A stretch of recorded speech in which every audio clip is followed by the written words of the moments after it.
Welcome to the Learning Pines YouTube. We hope this video helps. You start by selecting the text you want larger, single cell, range, or sheet. Then open the font size control in the toolbar or via Format Text Size. This is faster than digging menus. Why this matters? Changing selection scope prevents accidental resizing elsewhere.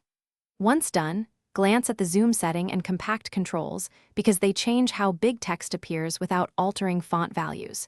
Make sure you use Ctrl+ if you mean the whole sheet. Next, focus on exact sizing. Type a numeric font size or use the increase/decrease icons to step up in points. You do this because typing gives precise control, while icons help quick iterations.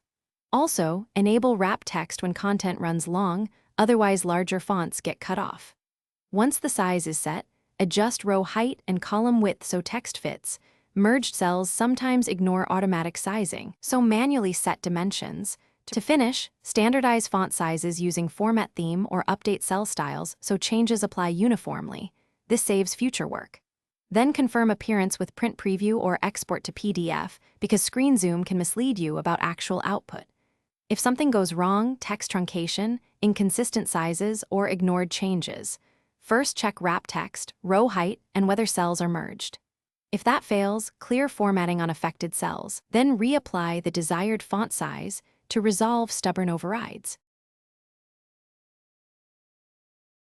Thanks for watching. Consider subscribing if we helped you.